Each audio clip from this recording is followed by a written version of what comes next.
And a pleasant good morning to you from the sports betting capital of the world, Las Vegas. This is Ramon Scott, and welcome to the morning steam here on the Sports Money Network for Sunday, September 15th. We've got NFL football, week number 2, ready now, get here. And also we've got Major League Baseball to cover. We'll talk about games involving teams in the playoffs, pennant races, and we're learning a little bit more every day as we get close to the end of the season. Also, WNBA 6-game card and some important games in the WNBA going, as I said, in some previous shows. We got a lot of attention this season with the WNBA, right? All eyes were focused week after week, and now here you are smashing your games right up against the NFL. But that's what they're here. They're almost to the playoffs. So, all right, thanks for joining me here. I hope you guys had a great day of college football action yesterday. Man, I just couldn't string anything together. Definitely had some big picks and some sharp predictions, I thought, in a lot of the games, but some of them. How about Kentucky holding there against Georgia? Georgia escapes with the victory. Kentucky led that one 9-6 in the fourth quarter, and Georgia scored a touchdown, and final score 13-12. The Dogs win. LSU, they did get that game-winning touchdown with just over a minute to play to beat South Carolina. Yeah, we were on the Gamecocks there. They led 17-0. Felt pretty good about that one. South Carolina in a wild one. South Carolina ran the ball pretty good. Missed that last field goal. Would have tied the game, but they also had those turnovers and those penalties. So also Florida State, we said Memphis, we were talking about it, right? And who could Florida State beat right now, it felt like, on this schedule currently? I mean, they lost to Georgia Tech, Boston College, now Memphis. So Memphis got that win yesterday. Some of the ones whipped on a little bit. A&M beating up on Florida. Yeah, should have saw it coming with Florida quarterback situation there. Aggies, the defense, really 20-0, and they look pretty good in the passing game too.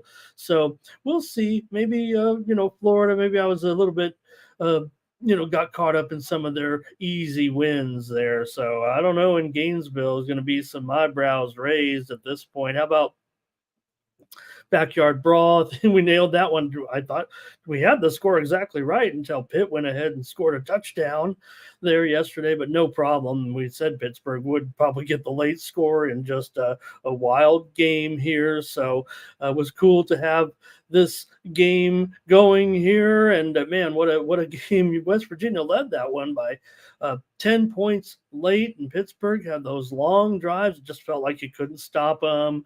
The crowd was great, obviously, so it was exciting as well. And the defense was clutch in that game, though, really, despite the high score. They did make some big plays. It was just a wild game. We had some other nice winners as well with Toledo over Miss. I didn't call a win there, but we had Toledo. We had Washington State. Great game there for the Apple Cup. Gave Washington State a real big chance to win that one, and Cougars get that stop at the 1-yard line in the final minute. So Apple Cup in September, but it goes to the Cougs, and they had over 400 yards, but a bunch of penalties in that game. And Washington State doesn't win very often, but they got that one. And the Civil War, well, I thought Oregon State, uh, they were in there in the first half, but man, Oregon is probably that team. I was on Oregon here to win the national championship early, and I was kind of embarrassed and want to bring it up. And well, maybe they are going to have a chance here. Actually, with Gabriel, looked pretty sharp there, obviously, and they had over 500 yards of offense. And for Oregon to get over the hump against Oregon State, I mean, they've actually lost a couple of games to them in the Civil War. Now, granted, those were in Corvallis, but still, you don't lose to Oregon State. And Oregon, man, put me down. We did have Indiana right for sure, and it seemed like the whole industry did yesterday. Indiana rolls, and they got a nice looking team right here in the. I don't know how it's going to work out for them in the Big Ten this year, but this guy's bought his program here from James Madison, and it looks as good as that team. So Indiana, watch out for them. They were clutch in the game offensively and defensively, holding the Bruins to under 250 yards in that one. So I think that was some of the highlights for me. Certainly there were some other exciting games. That Central Florida TCU game certainly was wild, coming down to the final minute, and that was a big comeback for Central Florida. Eastern Michigan and Jacksonville State, we just ended up on the wrong side there, but it was a coin flip game, wild one. And overall, thought maybe, I don't know who you might think the winners were conference-wise, but maybe it was maybe the Big Ten. I don't know. I might have to go back and see how it went, but let me just say hello to everyone here as we get ready for an NFL Sunday. Boy, I'm over here with. I need to get back to my streaming platform here. Man, I got a big head on this stream here, but there we go. Man, I'm wondering if I had more space here in the satellite studios. Might have to head back to the other studio here. I was told Mikey we're going to do it from here, but all right. Let's say hello to everyone. There's some steam rolling in. What is it? What is it? I kind of know. It's some WNBA steam. Hello. WNBA gives us our first steam play here in the morning. There's been some other steam this morning, but just send across here by the line service here. The Indiana Fever are getting steamed in their game against Dallas. I would think that, man, they are really sharp here right now. Certainly Indiana playing as hot as anybody and heading into the playoffs with a little bit of chip on their shoulder. Maybe they're underrated because of their standing. It doesn't feel like they're underrated necessarily in their odds. Even it might even be a little bit short. Today, though, 8-point favorite. Now it's going to be 8 or 8.5 here for Indiana. And the total, how about the total today in that one? 184. I think it's going to be a high-scoring game. I'd rather take it over than under, but Indiana taking the steam. I think that's the toughest game on the board, actually. Here, let's say hello to Joey joining us here today. Good morning. Dre is here. And, well, look, I mean, man, I had some ups and downs, certainly myself. And Dre bemoaning the, Norvell is going to feel a little pressure here, I guess, right now. Good morning to Lando, Dougie, hello. Curtis is here early today on the weekend. Thank you. Jermaine, hello. Talking about Canelo last night, minus 1,600. And what are you going to do, right? So how'd it go for you guys in the UFC? Man, I had, again, some more ups and downs. I'd hit anyway. And a great show last night by the guys. Hope you enjoyed watching them with the companion stream. I did hit the main event and the co-main event there last night, but also got caught up in an underdog that I thought had a chance and missed a couple as well. Missed it. So overall, I think hitting those final fights, that was pretty good. But how'd you like the aesthetics of it in the Sphere with the, obviously it looks like an awesome place. I don't know if it's an exactly a great place for the sporting event, but it is pretty cool to see the light show and all that. So I don't know if it took away from the fighting there. Mostly was ruled to be a boring card, quite frankly, because of the way, when you get the decisions, everybody wants a knockout. But I also think that there were some complaining a little bit on X that this was a boring card and they could have done better spending all this. But I think they were trying to make sure they were getting extended events. They were getting, they said also fighters that weren't going to necessarily flake out and miss the card or anything. So I think and what kind of went as anticipated a little bit. Certainly, the UFC losing their top one of their top stars there. I think as far as what I feel, they uh, feel there with O'Malley losing that one, losing to the better fighter. Again, to me, it's the UFC with a guy like Dvalishvili, you're kind of hemmed into place. You do want elite fighters and fighters who are going to be the best. But again, as I've said, maybe at some of the levels, what they are doing is trying to eliminate more of the grappling wrestling type of fighters, and might not be the best way to go if you want to see who's best, but it might be just subtle, and maybe I'm not reading that much into it. I mean, I do meet with experts each week to talk about it, and they kind of shoot down my theories a little bit, anyways. But still, what you got were the two wrestling matches there last night, and everyone wants fireworks in the sphere. So, all right, good morning to Dougie, and hello to Thomas. Missed you yesterday, but great to have you today. You're all hey. Get a day off every whenever you need them, whenever you want them. And I hope you had a great day yesterday. Let's see here. Who else? Who else? Saying hello to my friends. And then we'll get ready to go into the show because we got to get rolling here. So thank you. Perky, hello as well.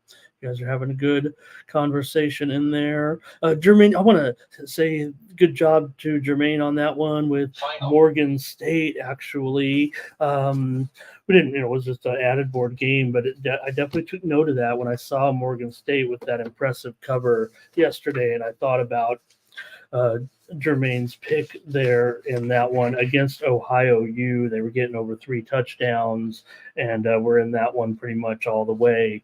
Because really held down Ohio in that one. All right, and who else we've got? And talking about great comments on the games yesterday, but and St. Francis, what a game that was too, right? It was a disappointment, though, right? We were expecting. Let me see how to go against the spread. I'm trying to remember, but after St. Francis, where they were coming off the impressive victory, the impressive performance the first week, right, Thomas? I don't want to waste too much time, but I want to look. I want to be right on that. And so okay, it was definitely a disappointing performance. I want to say it like that, but I mean we are talking. I know Thomas is going to be upset if I speak to it correctly in a news sense. So Central Connecticut did a nice job yesterday against St. Francis. Was a 10-point favorite in that game. So no problem. They had a pretty good game the week before. Certainly, and that's why they were 10-point favorites. Looked a little heavy there yesterday, but nonetheless, and the steam came in on Central Connecticut actually in that game. All right, and all right, I'm going to get ready to start the show here, but I just want to remind everyone about how you can support me here on the Sports Money Network. We got a great new channel. I'm really stoked to be here. And even if my head's too big now and I want to go back over to the other studio, Mikey, if you're listening, we're going to set it up over there because I don't know if I like I want to be, how it is. My big head's a little big here today. So head on over to the Winnable platform, and what you'll get over there is my premium picks for today, including my NFL action. Check me out over at Winnable. I've got, I think, 6 games lined up today in the NFL, and I'm going to come at you with a little bit of action in the WNBA, and I'm going to have a little bit of baseball here. Man, it was getting rugged there on the show yesterday. Maybe it was just a long show and a long day or whatever, but we did misfire on some of the baseball, unfortunately. Kind of ended a pretty good run, but maybe that's because of the heavy volume. No excuses. We're going to fire away here again in just a little bit, hopefully give you some free picks, but you can get my picks for today's games over at Winnable. Check me out. You can sign up for free over there and get free picks. We sent out a MLS card last night with some pretty good winners, some wild winners there. Ended up kind of a wash, but you're going to get plenty of free picks, and you can also subscribe to my daily selections, monthly, weekly, and it supports me here on the channel to keep coming back every day. I tell you what, you subscribe to this $20 monthly package and use the promo code STEAM, and I'll come back tomorrow and do another show for Monday night. Monday Night Football tomorrow night. We're going to have a good one, of course, with the matchup. And don't forget tonight, certainly as well, Sunday night football here. All right. So that's how it works over here. You subscribe to the plan. You can get notifications and get my picks. Really just an endless stream of content, hopefully, over there at the Winnable app. And appreciate that. And got my picks right now up for the NFL. And what I'm going to do also is give you a bunch of free picks right now for this card. And let's get rolling with the action here on Sunday with our let me show this anyway too. We just showed you that. That's where you get my picks, and there's a promo code. Okay. Thanks to all the supporters and subscribers so far. All right, let's get ready to roll here in the NFL today with the big card. See if Mikey's watching, or if he ends up, I can't. The graphics too big, and my bad. I'm trying to come over here to the channel and make good content. And Mikey's been so awesome with everything so far, man. It's really awesome to be a part of our network, you guys. Okay, Raiders going up against the Ravens here in this one. And, man, the Raiders, look, they're weak right now. I'm much confidence in the Raiders here at this point, especially a Ravens team that might be a little bit hungry here. They in that game, outgained Kansas City, but lost 27-20. In that one here, the Raiders come in off of a pretty weak performance as well, losing 22-10. For me, I'm just not confident at this point that Pierce and this offense can overcome, even if the Ravens defense isn't all the way there just yet. I thought they looked just fine in that last game. This is a huge number, but I'm not trusting the Raiders in almost any situation right now, and I might be expecting a blowout here today. Actually, a double-digit win here, I'm thinking, for the Ravens today. So, Jackson was on fire, obviously, in that game against Kansas City. Henry, I don't think there's going to be any complaints necessarily with Derrick Henry. Maybe the numbers weren't there, and maybe he's not going to be all that even with this team. All he needs to be is all something. It does feel like here, but Ravens not exactly great as a home favorite, but I'm just not very happy about the Raiders coming in. Now, they do always start the season pretty well in their opening game, but man, what is it going to be? 24-14, somewhere right in there. Can the Raiders really get more than 2 touchdowns and maybe a field goal here? I'm going to take the Ravens in this one. I think the handicappers are going to be heavy on the Ravens in this game. I'm seeing overwhelming support, actually, for the Ravens here, even at this big number by experts.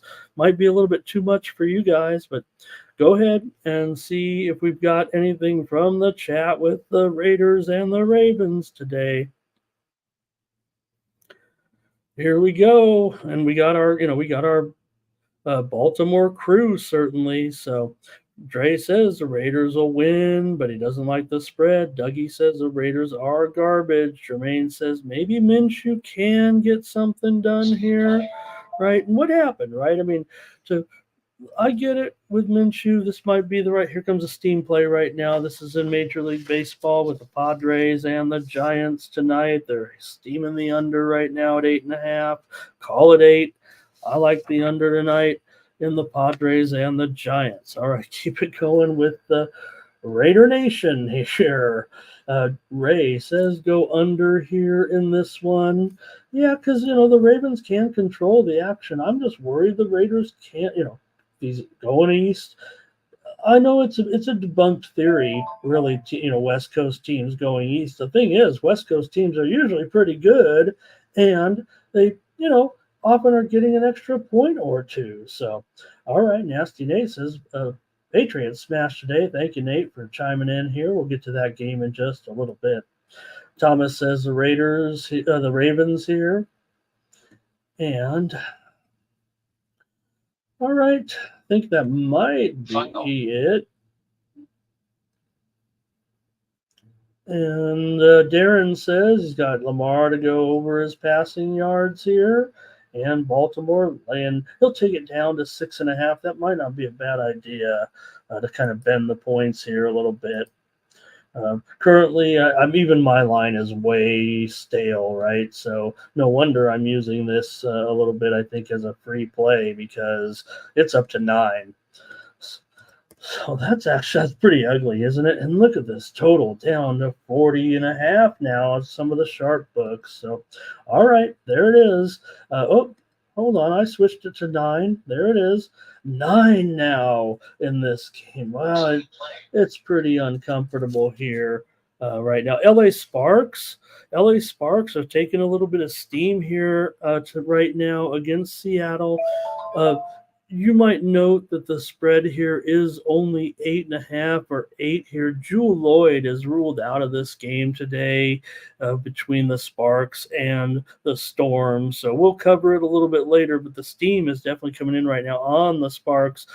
We already knew Lloyd was out, and the line has already reacted, but maybe, just maybe, a Sunday morning betting cycle, more people are getting wind of this one. They might want to have a little action in the W or whatever, but I don't know. I would think the Sparks are still kind of Dunsky, and that maybe this opens it up a little bit for Seattle to maybe get a number.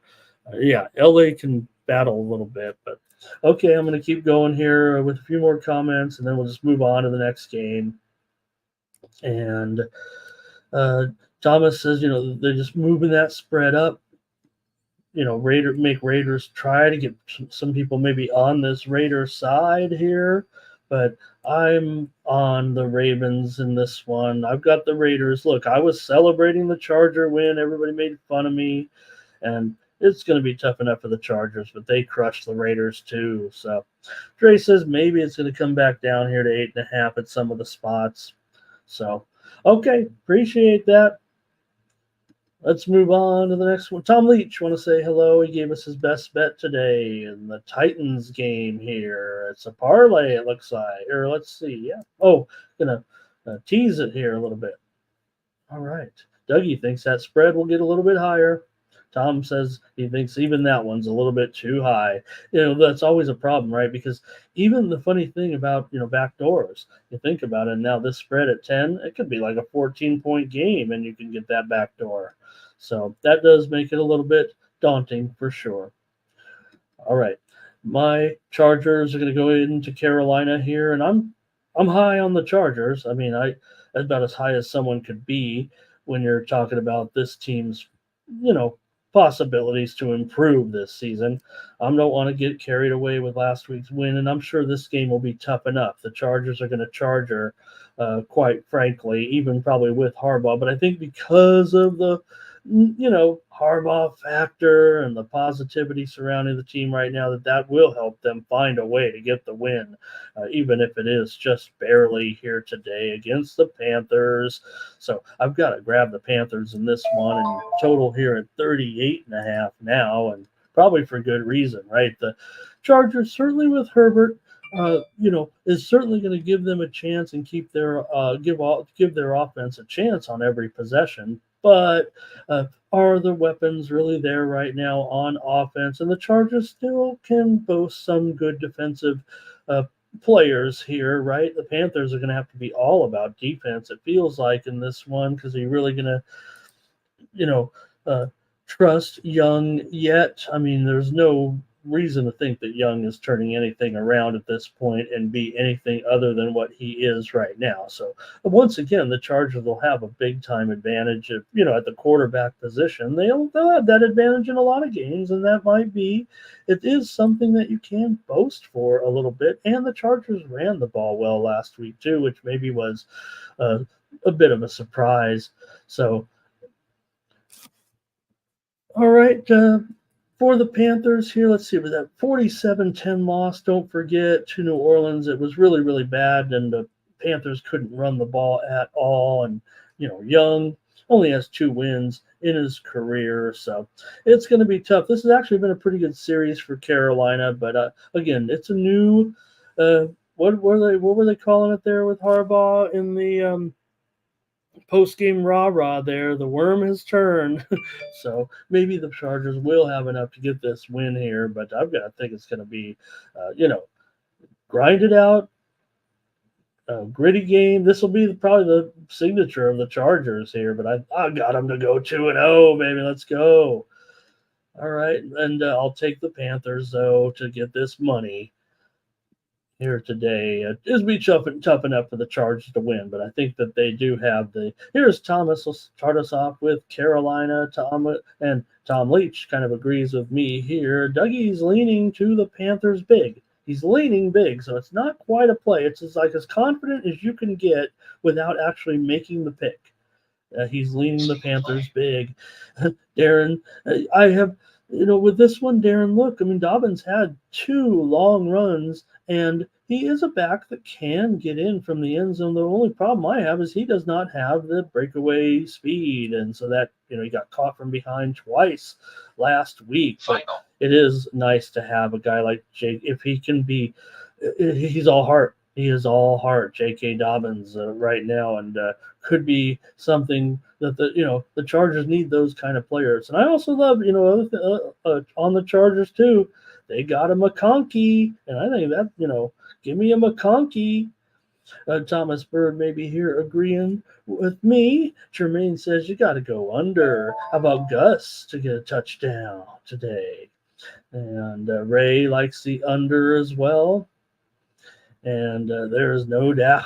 I was thrilled that Dobbins, and again, even when he came back a little bit at the end, right, of last year, we saw him look exactly the same thing. He had breakaway runs, got caught from behind every time, but there's just something about this man. You would take him in there, right?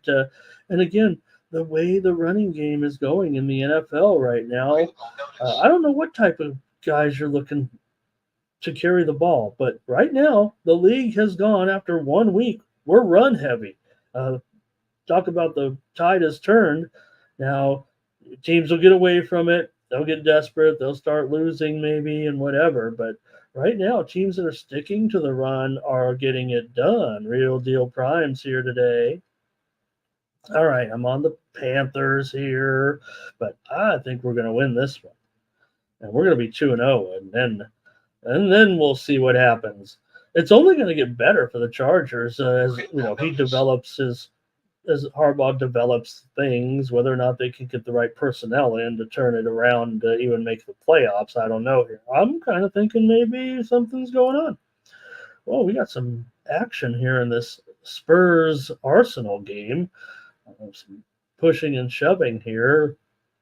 All right, now let's roll again with another one here with the Saints taking on the Cowboys here in this one. We're trying to keep track, too, of all the moves, of all the NFL reports here coming in right now from the personnel issues, from the personnel standpoint here today. So we'll try to keep you posted as those if they do come in. I think we'll expect them to come in for the Chargers in that game. Josh Palmer is looking like he will play today, so that's good news for the Chargers there. Lions, Jamison Williams, questionable. T. Higgins, doubtful. Keenan Allen for the Bears today looking like he's going to be questionable and also limited if he is in there today. And Odunze looks like he will play, but can that really help the Bears with that rookie combination? We'll get to it. All right, here we go with the Saints taking on the Cowboys here. And, well, Cowboys, pretty big favorite. And I don't know if they're the best of favorites here necessarily, but they might have found the right opponent, it feels like, in this one. Now, I would think the Saints, a little bit. I'm still okay with the Saints, and I like their receivers, for example. And this is already a pretty high total here at 47. This one's only gone higher, up from 45 opener. So I kind of was thinking it was going to be a premium here, but I don't know if that it's getting a little bit high right now, but I still think I want to go over in this one. The way Dallas is going right now, I don't mind calling them the kings of the regular season. I mean, they should wear it as a badge of honor at this point. So why wouldn't they beat up maybe here the Saints at home? Nonetheless, even if the Saints are able to keep up, I think that only promotes scoring here, I would think, in this one. And Cowboys, maybe they could even get to 28 or more here today. So I think the Saints can do a little bit of damage offensively. I like Shaheed, certainly. So I expect the Saints to be able to do something here offensively, but I would think they'll just keep getting beat every time. Cowboys right now, personnel wise, just looks really good to me. I thought they did a pretty good job in the game against Cleveland. I think they more dominated the game than overwhelmed the Browns, despite the easy cover. The yardage was pretty close actually. So, Cowboys 16-7 last 23 as a home favorite. Gotta like that.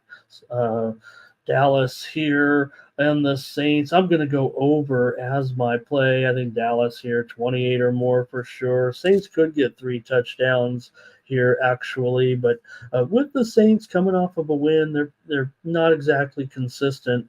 They've gone 7-14-2 against the spread coming off of a win. They do tend to go under on the road, but I think Cowboys just have maybe a little bit too much offense here right now. And I'm going to look for this one to go over 47 tonight. See what you have this afternoon. Let's see here with you guys in this one. We've got Thomas here, I think, starting us off with the Cowboys. Dre likes what he sees from Zeke. That one thing I'm definitely, how do we end up in this position? But you could do worse, I guess, than Elliott. Um, Again, I mean, you want to say, how is he doing it? How is he doing it? All right, let's get a few more comments in here from everyone. Darren likes the Cowboys here in this one. Here comes some steam with the Lynx and the Liberty game. All the steams in the WNBA today. How about this? Uh, Lynx and Liberty here in this one. We're seeing the steam right now coming in on the under at 160.5. Okay, well, I get it. Lynx can play some defense. Liberty, I don't know what these teams necessarily have to prove to any to each other here at this point of the season. I mean, the Liberty have basically a 3-game. They'd have to. I don't even know what the season series stands, but a 3-game lead with 3 games left. So pressure is on the Lynx a little bit to remain in second place. Let me continue on with this football card here today. All right, Dougie says Saints are garbage. Take the Cowboys. Ray says take the Cowboys. And Michelangelo, thanks for finding me over here. Yep, we're here at a new channel, the Sports Money Network. So this is where we're at until further for good. All right. Saint Tom's going to lean to the Saints in there. Rez Doge said he told everybody Real Madrid. Everybody knew it because Red Doge told them. He's got Barcelona today, money line. Thank you, Rez Doge. Ethereum. Okay, that might do it from the comments here. And here's Robert Franklin. on the Cowboys. Says and Marty says everyone's on the Cowboys in this one. I agree with you there, Marty. That's a little bit of a warning sign, I think, here, but man, I'm just not sure that the Saints can keep up in the end. They might be a candidate for the back door, I guess, and definitely going over here, says Michael. All right. And Super True Story says, how about that steam to the under? Was it in the Cowboys game? And then we call it out? Hmm. Game number 267, 268. Yeah, definitely. They hit under 47 at that point. So here we are back at 47. Good on you, Super True Story. Good memory. R. Toms, good morning and hello. All right. I think that's it, you guys. Thanks a lot here in that one. Dre's got some props going. Here we go. Next up, I'm on the over there. Bucks and Lions in this one with the Lions. Hey, look, the Lions coming off the high profile win here, but you're taking on a Bucks team that, you know what, the Bucks do give the Lions a little bit of gas, but the Lions got the cover last year in the playoffs. Remember, 31-23. It was some fireworks certainly in that one. And look, you got Baker. He does feel like a prime candidate to keep your team in the game, especially against a team like Detroit that does seem to lack being able to put people away necessarily. Look, it took overtime in the opener, obviously. The Lions needed to tie the game late and won the game 26-20 last week. They're a terrific favorite of the Lions, but these numbers keep getting bigger, it feels like right now. The Lions are 10-4, last 14 as a home favorite, 13-6 against the spread, coming off of a win. Lions have been going over a lot. 12 of their last 18 home games have gone over. They've won 6 of the last 9, but Buccaneers are 4-2 here. Last 6 trips into Detroit. For Baker Mayfield, looked good last week. Maybe this, we know this is the right situation at this point, and not going to, look down on the Bucks here at this point. He had 9 yards per pass attempt in the game last week. He got Bowles here. He is pretty tough in these situations. Bowles 7-3 against the spread as a road dog here, and man, I'm gonna think that they can. I think Baker Mayfield is a candidate to keep your team in the game. That's what it feels like. I'm gonna be taking Tampa Bay here as my play. You can get 8 here in a lot of places. I just feel like this is a shootout. We're indoors, of course. The Lions, did end up a little bit short in the game, 46 points, but here maybe just a little bit looser. Are the Buccaneers defense better than the Rams? Necessarily, you might think they are, but you also have maybe a little bit of a more gunslinger attitude with, the Rams, you know, highly, powerful on offense. Of course, we saw Nakua go out, and that did limit them a little bit. But I'm going to take the Bucks here, plus 7.5, back-to-back home. I figure the Bucks are in this one here, and maybe we will have this game get into the mid-50s. Here comes some comments from the chat in this one. Let's see what we got. Tom says, tease the Lions down. Just take them as a pick 'em or so. Dre says, take the Bucks. Thomas is on the Bucks. Marty's on the Bucks. Here come the Bucks. And Dougie, though, says they'll hammer Baker here. Robert does like the over in this one. And Ray says Goff to throw a pick. R. Thompson's on the Bucks here, and Thomas says the Bucks will get this win. So does Tom here. They're all liking what they saw from Baker last week. Look, he's got targets, right? I mean, and the Lions, maybe they're still. You can't say it. A team that covers the spread as often as they do right now, that doesn't mean the Lions are overrated. That means they're almost underrated still. But man, these spreads, aren't they getting big? Robert's going to lean to the Bucks here. And that might be it from you guys. Tampa Bay is a consensus play. Let's do it. I'm on it. You're on it. Consensus play. Okay, take these points with the Bucks today on the morning steam.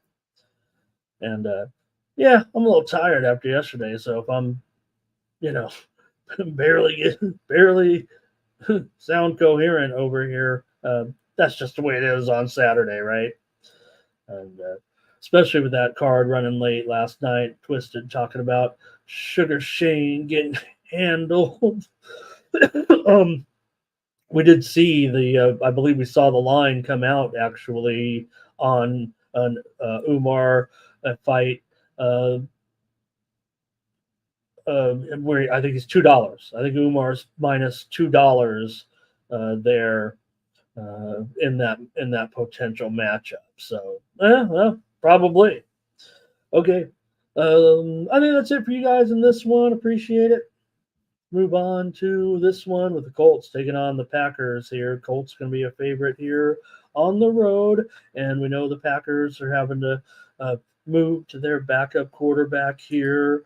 He does have experience, obviously, in Willis. So, I mean, he's been in there before with the Titans, right? And Richardson, look, this is about as big of a swing as you could possibly expect here. Move the Colts to a favorite here in this one. They were obviously going to be about a field goal underdog.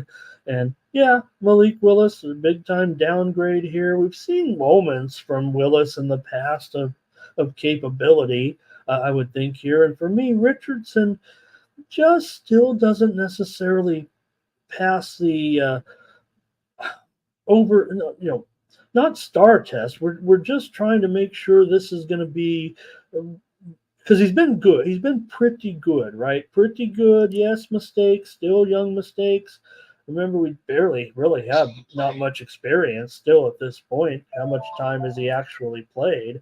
So the White Sox are taking steam here right now after their walk-off win yesterday. They're taking them at plus $1.60. Also moments ago, Rangers and Mariners took steam to the under. So White Sox, I don't know if I can do it, but they did get the money yesterday in a walk-off against the A's. And also the Rangers and the Mariners taking more of that under steam here after yesterday when I tried to get them that under Scherzer and Gilbert ended up being a 5-4 game. So, okay, let's continue on though. Here talking about where was I with?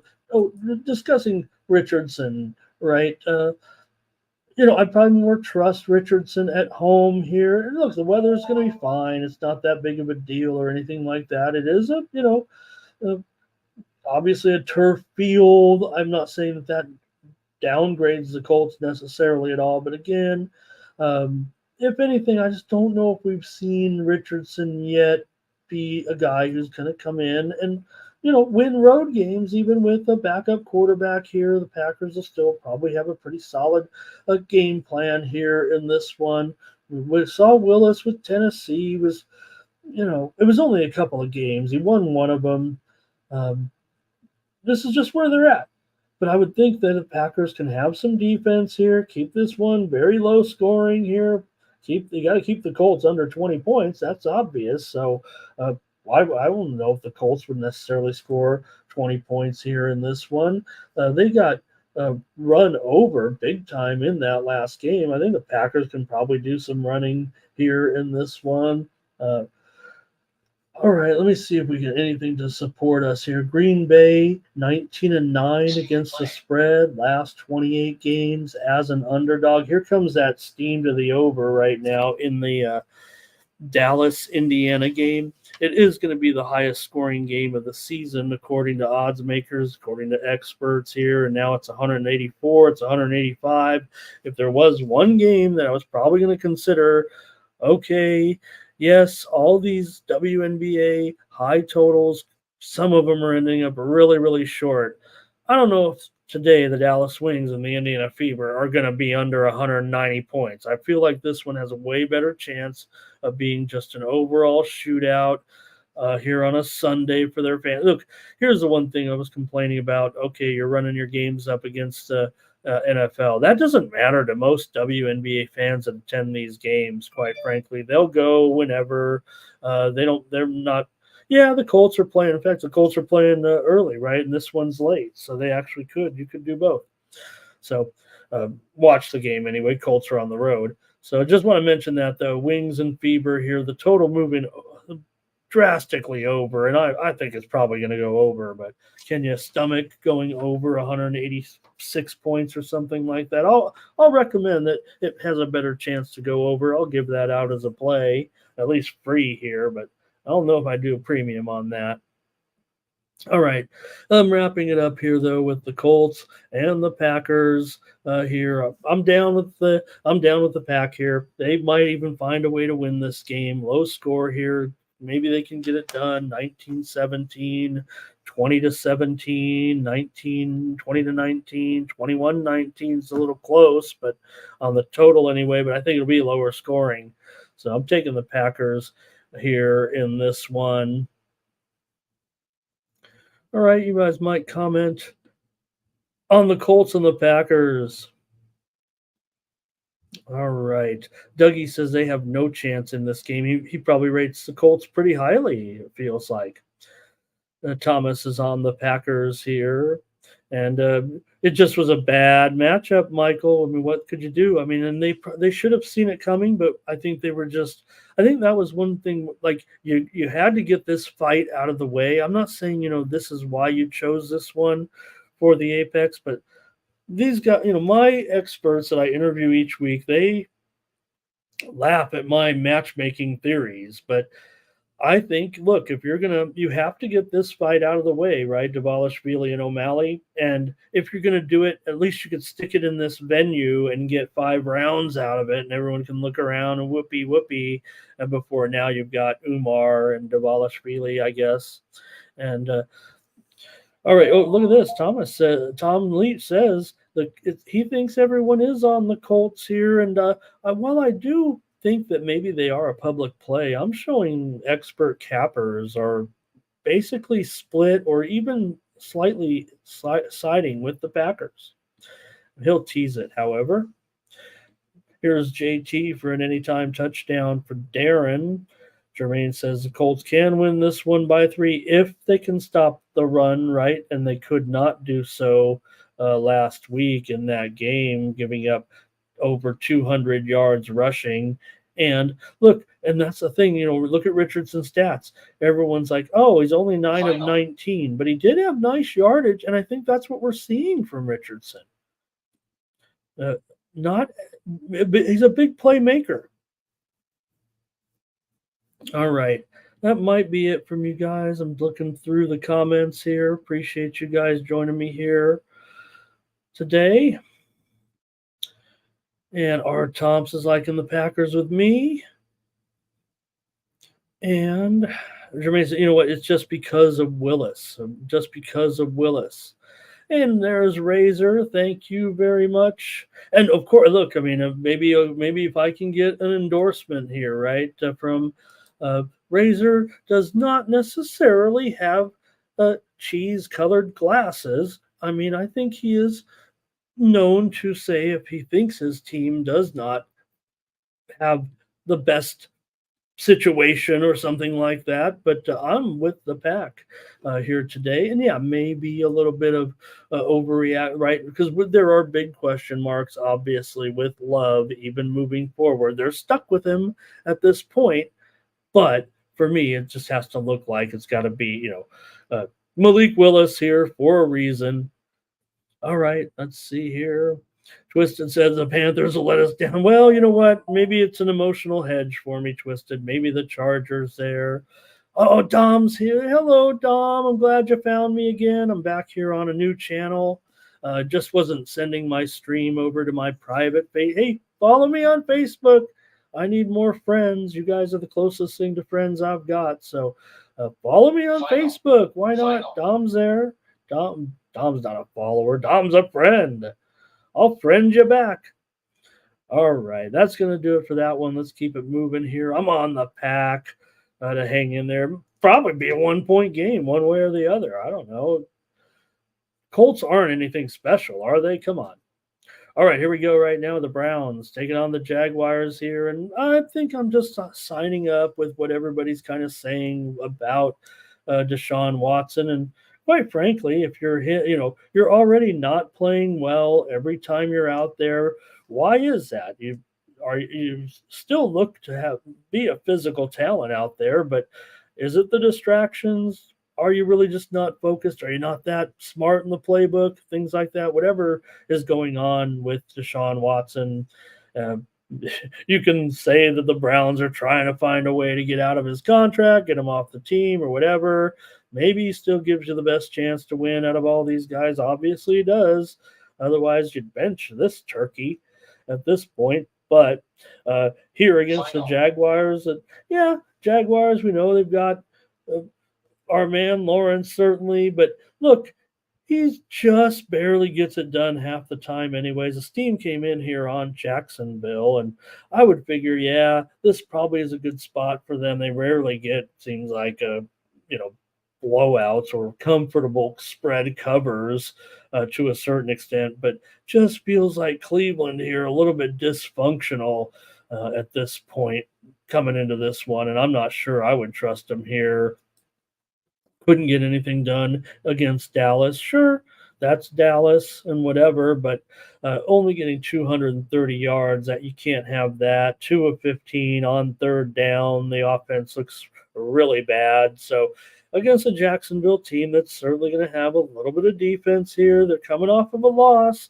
That loss isn't looking that great right now since it was the Dolphins here. Jaguars kind of struggle sometimes with these numbers at home, although this one kind of feels manageable here because I'm just not sure the Browns are going to have enough here. All right. Browns are, really good bounce back team. That's for sure. You can't ignore that. 10-3-1 against the spread, last 14 coming off of a loss, although they are 6-10-1 against the spread as a road dog. For Browns, they've won the last two meetings in this series, but they are 0-3 against the spread their last three trips here into Jacksonville. So I'm going to end up here on the under in this one. Can Cleveland get anywhere close to 20 points in this one? I'm not sure that they can. I'm going to take the under as my play here with the Browns and the Jaguars here on the show. Let's see what we got here in this one. And thanks, Rez. Man, you know what? It's kind of funny. I am very thankful too that Pimp Slap allowed me, but Pimp Slap had no choice. I called him in the middle of the night and said, "Hey, man, I need your channel." And thank goodness he was willing. He knew what we do here. So again, we're just giving you the lines every day. Hopefully, give you some good plays, and yeah, you can support me over there at the Winnable app. Thanks, Reg, and thanks for watching on X. Dougie's on the Jags here as his play of the day. I like to hear that. And I think this says, this Thomas, he'll take his Browns here. All right. And here's Jaguars and under for Darren. R. Thompson says the Jags. R. Thompson and I are, we're gonna bounce back today. R. Thompson, we're going down the drain together. At this point, I hope everything was okay yesterday. We had some nice ones, but I had some clunkers. It wasn't quite like that first week yesterday. But never gonna stop firing for everyone. Not just throwing darts here. All right, Thomas, I was liking the under. Dre's on the Jags.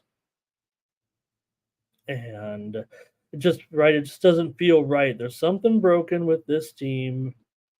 They'll get their wins. This is pro football. Here's Michelangelo on the drag on the drags. Wonder why I was thinking of that. Okay. Hey, I want to say hello to Mug Dog Money Lines. New name I've seen here pop up here of late. So good to have Mug Dog Money Lines joining us here on the morning steam. All right. And Jags will get revenge for that 27-25. What was it? 27-25, 31-27. Trying to remember. Here's some more Jags action here. Robert Franklin as well, and Thomas says he couldn't even stop it. He couldn't stop the momentum of the Jags from the chat here. It's a consensus play. And I'll tell you what, I do appreciate all your support, and I will let you know right now that I'm on the under. I'm on the under as my official play here on the show. But yeah, consensus play here. I get it. All right. And yeah, you know what? Thanks, Mug Dog. I'm not even at my best today. I'm telling you. Okay, here we go. Next up, it's the 49ers taking on the Vikings here. We know we got the big news, of course, with trying to nurse the 49ers back to health here. Look, I'm a Kevin O'Connell fan. I think unabashedly here. Look, the Niners are great. I know that, but I think the Vikings are getting points here. I might be interested. Nonetheless, I think we will see points in this one. I'm not sure the Vikings. I think the Niners are still going to be able to move here. I think the defense, to me, will probably be what suffers with their, short week here and, decent travel here into Minnesota. 49ers looked plenty sharp last week, going for 400 yards in the win over the Jets with my man Brock Purdy there with the win. The former Perry Puma looking sharp. For the Vikings, they did look pretty good in that game against the Giants, or that was it the Giants looked pretty bad, not only in those Montreal Canadiens uniforms, but they didn't look ready for prime time at all, even made the Vikings look really good. Now, Darnold has a poor record as a starter, but you're not going to, if you're looking for a quarterback, right, and Kevin O'Connell, he might be a quarterback whisperer in a way. I don't think Sam Darnold is going to be taking the Vikings to the Super Bowl, but I might take him to get into a shootout with the San Francisco 49ers on a Sunday afternoon. That could happen for sure. They're not going to stop firing. It feels like the Vikings here today against the 49ers. I'm probably interested in the Vikes, but I'm probably more interested in an over. Maybe the Niners get away, but I'm not sure. This has always been a tough spot for the Niners. They've lost 4 straight meetings here. One of them, they were an underdog. Actually, I don't want to quote how many they were, but this has been a tough spot for the 49ers over the years coming into Minnesota. Usually it's a low-scoring game, but I don't know if that's necessarily going to be the case here right now. O'Connell's not a great home underdog so far, just 2-4 against the number, but Vikings, that was a pretty good win for them. They usually are a slow starting team, so maybe it's a bounce back or not a performance where the Vikings got theirs and now they're up against a really good team. Obviously, the story with McCaffrey being out.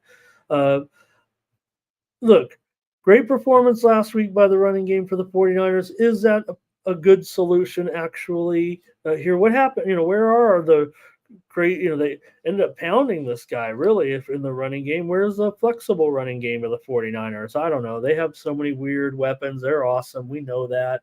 And they'll probably be good to go here, but I don't know if they can even, if they are necessarily going to get a touchdown victory in a game where maybe there will be 50 points scored. It feels like I think the Vikings can, sure. I mean, I like the 49ers defense as much as anybody. I like the 49ers as much as anybody here. Probably still thinking, look, I took it on. I thought they would win the bowl last year. I still like this team. Yeah, I think they got a little too much drama for me sometimes, but I think the Vikings are kind of steady. I'm an O'Connell fan. I'm taking the over here. Get this one in a shootout is what I'm calling for here on Sunday.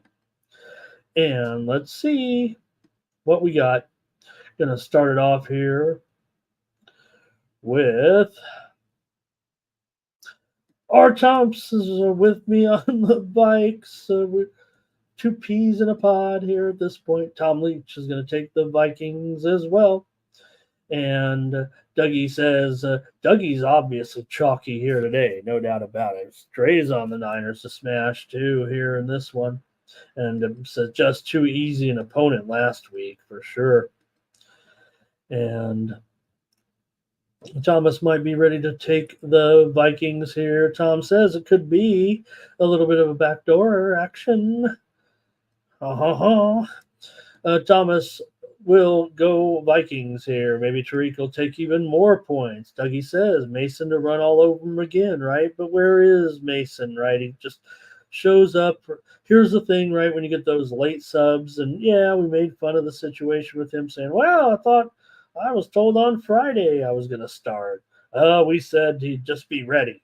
Well, turns out Mason was ready because they told him to be ready. Now, when you get a whole week to think about it, Jordan Mason is basically a free agent running back. And again, running backs, they're almost like Dixie cups, right? To a certain extent, you find one and you just, toss it aside after a while. But great performance, no doubt. Mason, I mean, if anything, that's what we kind of saw at moments with Mason at Tech. And you're like, wow, look at this guy. But, he really had a hard time just getting anything going in his professional career. So, okay, here's a little bit of Darren here on the Vikes. And our Tom says, yeah, short week there. Doug, yeah, hey, they are. No doubt. But also, I want to see that injury report, actually. I don't think it's anything true dramatic, but D. Winters is questionable. Hufanga is doubtful. So, good report. Try to catch up on some others, if any, here. Waiting to see the reports come out here. All right. Thanks for the comments, you guys.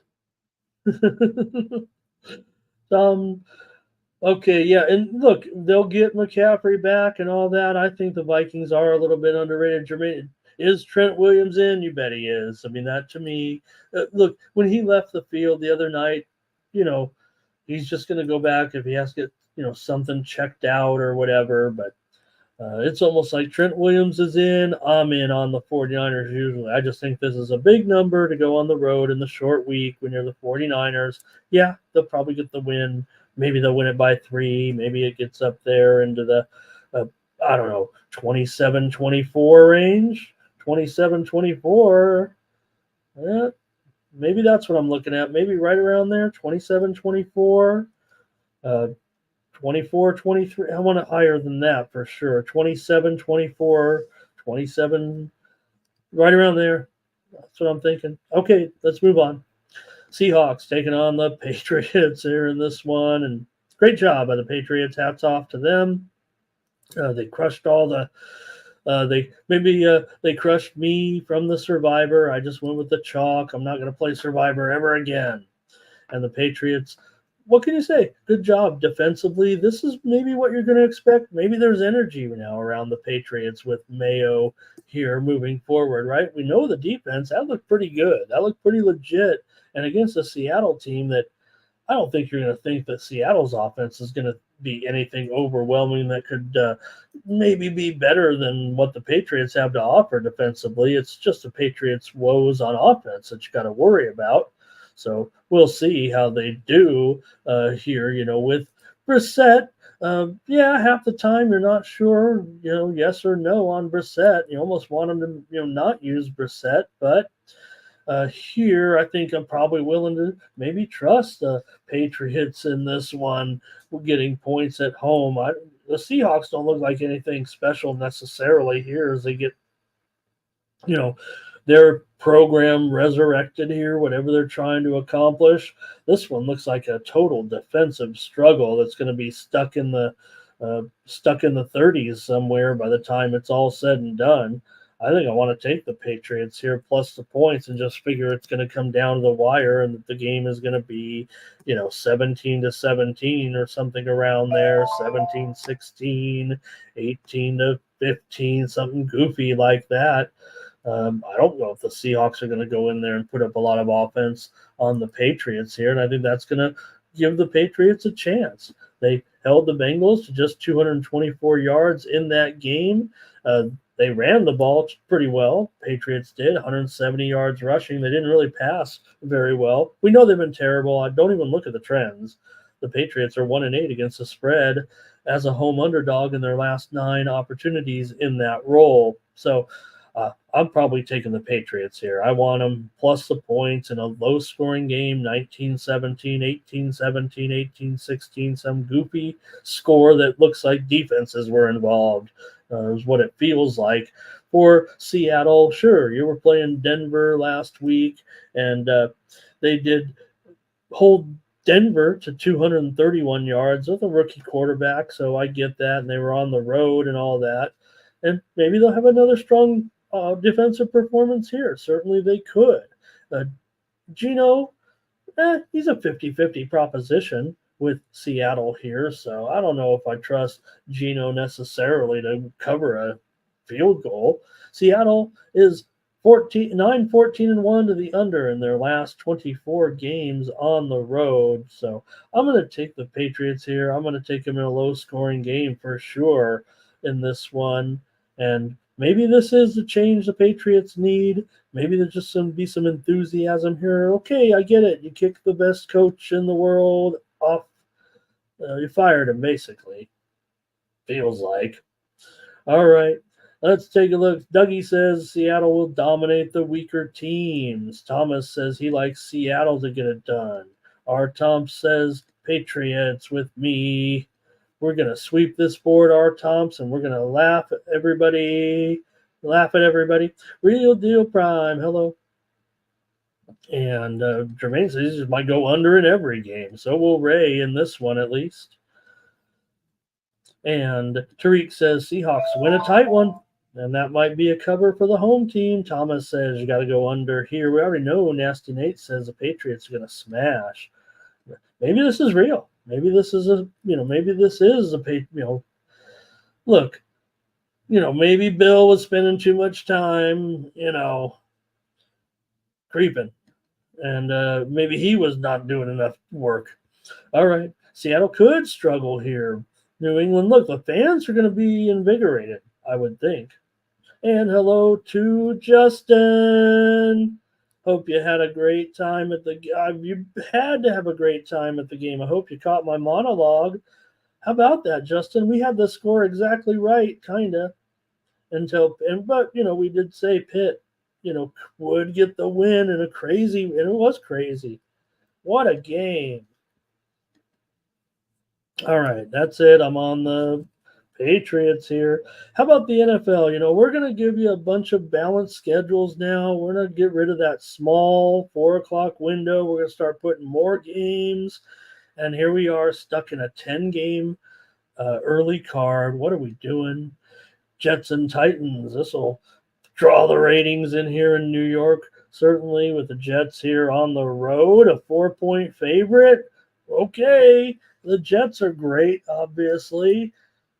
The Jets are not going to. To me, look, I think the good thing they got Rodgers. I hope he can stay upright because the Jets look like they just want to find ways to lose in typical Jets fashion.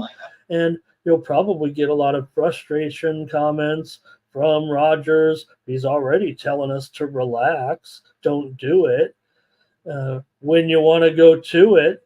So for me, I'm not going to trust the Jets to get any numbers on the road here necessarily against. I know we got a new program here in Tennessee, and look, I've been a little bit of a Will Levis truther to a certain extent. It hasn't worked out in some of those games. He's only 3-7 as a starter, but we've seen flashes in the past in those starts from Will Levis, and we know how this one's going to go, certainly, I would think. And look, the total's it is at 41. Might even be lower than that. Let me look here.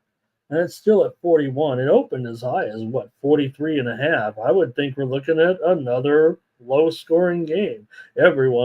Cappers love the under in this game, I'm pretty sure. with the Jets and the Titans. I know I'm going to probably go under, especially the Jets on the road. They've been pretty solid under for the last 2 or 3 years. Now, I know that that's because of all the quarterback issues that they've had, but I think Rodgers is probably just above serviceable at this point. I hope he does go on. I hope he just stuns us all and turns it on. And wow, this was it. We just knew if we could keep him healthy, keep him upright, put him in this dysfunctional program, that he would just be the guy that we'd all gravitate to and lead us to the Super Bowl. Well, it's going to be a little bit tougher than that. I know the Titans, look, they cleaned house for a reason, and they lost last week's game, and they probably should have at least gotten the money there, but they didn't give up a touchdown in that game. You know, that was kind of the big story, right, in that game, that the Bears didn't score, right? Offensive touchdown. They had a defensive touchdown. We know that, and they had all those field goals. So the Titans are 9-4-1 against the spread. Last 14 games as an underdog. For the Jets here, not a great role for them necessarily. 1-6-1 last 8 as a road favorite. Now that doesn't happen very often. That's like once a year. But we are here with Rodgers right now. I don't want any part of him, I don't think. But I'll take the under just in case if Tennessee's offense doesn't show up. The Jets are probably going to get the money, but I'll take the under here. And what I need the Titans to do is to hold the Jets offense down, and I don't think the Jets. Hall looks good at moments, but is he going to be consistent here at this point? I think the Titans right now are going to be considered a team that's going to rely more on their defense here. So, all right. What else did they do? The Bears did in that game. They had a interception return, and I think they had a special teams touch, blocked punt. So, okay, comments here in this one, the Jets and the Titans. Today with Titans went outright here, says Dougie. Justin, he is amazing. He's even awake there after. What do they drink? Is there where you just have? I just expect some fancy, some special backyard brawl drink, like a lemonade, spiked lemonade drink or something, is what they're selling at the stadium. Justin may have just been having some beers, but all right. Gerardo, hello and good morning. We're dealing with a no score here. Gerardo, I can't believe Arsenal can't find the back of the net here. Jets will bounce back here, says Tariq. This is probably a good spot for them to do so. Tom Leach says, why not get a little teaser here? Dougie says the Titans do have this defense. Look, maybe the last coaching staff, maybe they got the short end of it, right? They couldn't really put it together. A lot of it had to do with the inconsistencies on offense from Tannehill and then Levis and all the others. Here's Thomas is on the Jets today. Dre's going with the Jets here. Jermaine will take the Titans. Our Thompson is on the Jets. We can't agree on them all. And let's see here. Will Levis under for Tom Leach. And Jermaine says, you don't want that double travel. And one thing, though, Jermaine, like the Chargers this week, one thing I noted was, for example, the Chargers here, they're in Carolina today, of course. They will not go home before they play Pittsburgh next week. They'll stay on the East Coast, a business trip. That's the way Harbaugh does business. Maybe Rodgers will throw a pick. Trap God says, how about under in the first half? Gerardo's got a parlay for us here today. And Rodgers, I think he real tentative too, right, on that. You can't run, period. We know that. It feels scary almost. All right. And Mug Dog talking about a little movement in the Cowboys. Thomas says going under here. Here's Ray going to the Titans. Michelangelo says go under. All right. I'm on the under as my official play. We are barely through the morning games here at this point. I'm an hour in, huh? Yikes. Here's the Giants taking on the Commanders in this one. And man, the Giants look so bad, but at least they've got a veteran quarterback going up against a rookie quarterback, but maybe not just any rookie. What do you think about Daniels? I'm a fan, of course, and maybe he will transcend into the NFL as a capable quarterback for especially what the Commanders need from their offense. And in this matchup, man, I don't know if I can trust the Giants here necessarily or their offense. 43 and a half, is it probably 42 and a half right now, right? No, still 43 and a half. There is down to 43. I'll put it into 43. I'm going to end up going under as my play here in this one. Yeah, got a rookie quarterback, so maybe it will be a little bit of a struggle here for the Commanders, but man, I don't like the Giants at all right now. I know that okay, they were at home.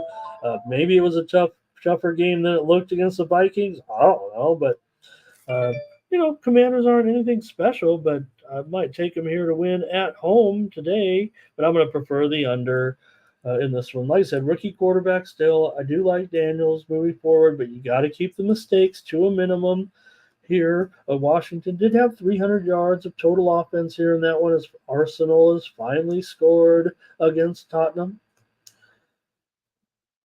Commanders definitely got to improve on third down. For sure, but Daniel's numbers were pretty good. 17 of 24, 184 yards. I don't think anybody's going to complain about that for a rookie. Washington is not a very good home favorite, but you're just looking to win this one here. Giants have owned the series for sure. 7-2-1. The Giants have covered 6 straight here in Washington, but under has registered in 7 of the last 9 meetings between these two teams. Giants could only manage 240 yards in last week's loss to the Vikings. And, man, I don't know, Dable 12-5 against the spread coming off of a loss. So the trends are going to favor the Giants here in this one. So maybe, just maybe, I'm going to take the under as my play here on the show. I really think the Commanders can win this game. But let me give out the under here at 43. Now let me update that number. I would think these two teams are going to end up short of 40 points, and then maybe the final score is going to be in the 20, even 21-20, 21-19, 20-17 range, right in there today. I've got the under with the Giants and the Commanders. Here we go with some picks from the chat all-stars. Art Thompson is going to take the Commanders here in this one to win the game. And Tom says Giants, money line, smash it. Trey says Commanders, and he's one of our correspondents. And Tariq says, people do like the under, but I'm on the over here in this one. Yeah, I would say that in general here, looking at this matchup, that, I think the public are probably about 60% under, it feels like. Thomas is on the Commanders. Tom says, tease the Giants. And Dan, we can go down and talk about Daniel Jones. I don't know if it's worth it. We watch it every week. It's not going to get any better at this point. It feels like even the flashes of brilliance have gone away. Yeah, because there's been moments, right, where we've said, remember, it feels like every time Daniel Jones does something positive, that's when he gets a little bit hurt, right? We've had to go with Tommy Cutlets. Okay, Ray says take the Commanders here. It says Washington's on the move because we're talking positively about them. And Dougie says, this unfortunately is just a bad matchup for the Commanders. The Giants do own this series. So, Tom, it's always like that. Welcome to my life. I'm all about the unders, certainly in the NFL. Didn't we give out an over, though? Yeah, we gave out the over in the Cowboy game. Come on. Got an over here. And what about the Viking game? I've got overs. Probably the squarest overs on the board. All right. Thank you, Nate. Appreciate that. Smash it, like it here on Sports Money. That might do it. I'm going to keep this. Hey, Redbeard CLC. Nice to have you, Redbeard. Trap God Lean Giants. Let's keep it moving right now. I got to feel like I'm lethargic here and not talking fast enough today, but after yesterday, right? Probably should have just shut up on half those games. Rams and Cardinals are into the afternoon card here. The Rams, a great game, obviously, in the thriller against the Lions. Yeah, it didn't work out, but I think they proved that maybe they're still kind of back to a certain extent. Here's the thing. I just think the Rams, the offensive line woes here at this point, it does feel like they did take a bit of a hit. And yeah, Nakua also. And sure, you can start to get the flow going, right, and have other weapons. But even Arizona, now the Rams dominate Arizona, that's for sure. But let's see how we're doing offensive line wise here. Dotson is questionable here in this one. Noteboom's hit the IR. Avila's hit the IR as well. So those are injuries that have decimated the line here coming in. And it feels like the Rams, even though this has been a great Rams series, maybe Kyler could get a win here. We know he's great at covering the spread when he's getting points. We do need him to win here, but just feels like these injuries are going to be taking its toll on the Rams right now. And I think the Rams are still pretty okay. We want to trust Coach that no matter what, he can get us through it. And yeah, with Stafford as well. But yeah, Stafford needs everything to be right. It feels like even at this point, McVay's terrific coming off a loss. 23-16 against the spread in that role.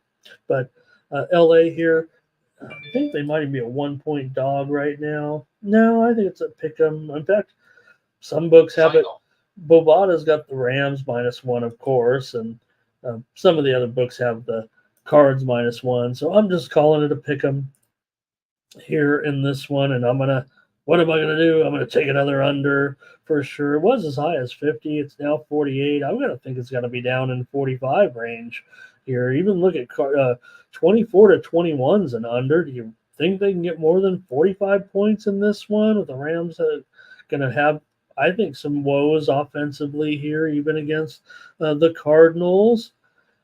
Rams have won 3 straight over the Cardinals and 14 of the last 16 games. They're 9-0 against the spread in the last 9 trips here into Arizona. I'm all about the trends. I'm on the Cardinals, though, probably. But give me the under as my official play on the show. I'll just think that 45 or less. I have to be realistic about this one here. Like I said about Cooper Kupp, right? When you got Puka Nakua, that opens it up a little bit. Nakua did go out.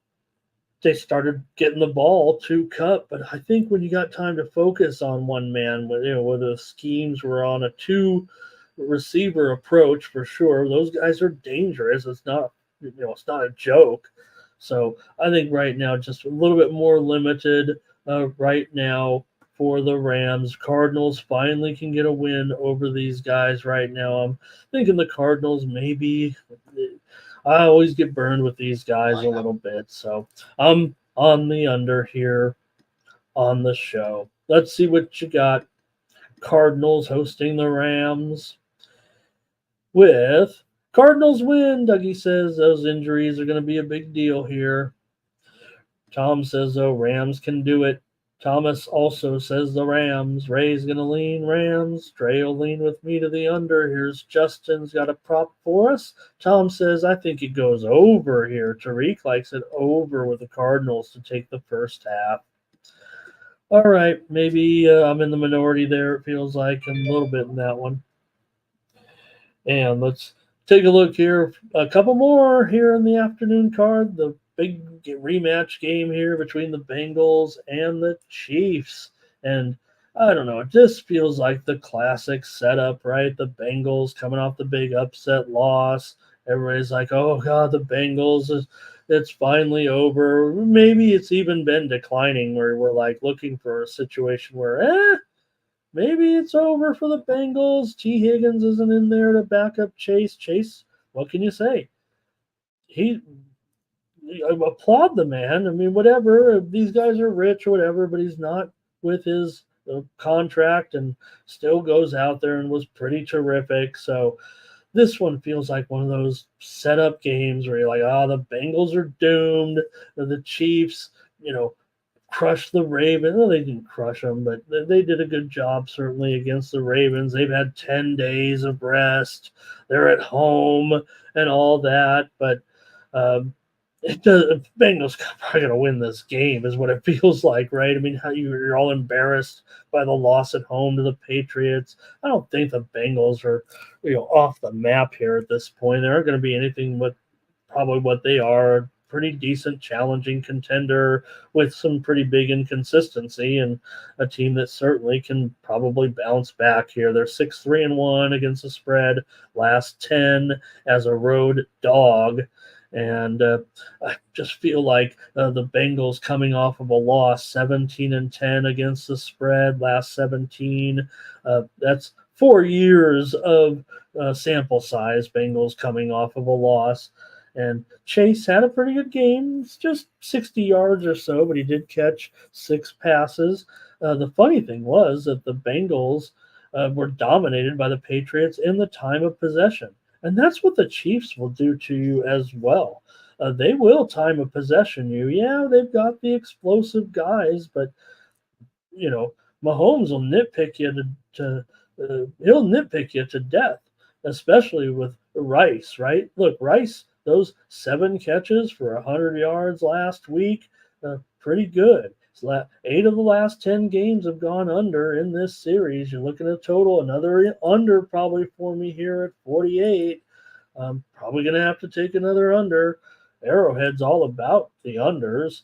Chiefs are 12-21, last 33 to the under. And when they get to the second half, it's even stronger, man. The Chiefs are almost, I should have checked because it's a halftime wager, right? The Chiefs are maddening right now as far as second half unders for the last year plus.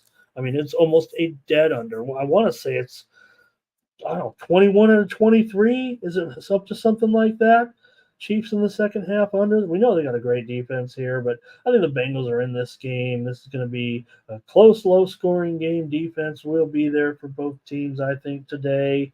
I'm going to take another under as my play here. And I don't know if people really want to get involved here. I think with the total, I think the feeling is over for the most part is what people might be gravitating to. Let's see what you guys have in this one and take a look. Bengals and Chiefs with Justin's going to take the Bengals. Thomas will roll on the Chiefs. Tom says, give me the Bengals plus those points. Dre's still not going to trust Cincy at this point, but Dougie is really going to come on here.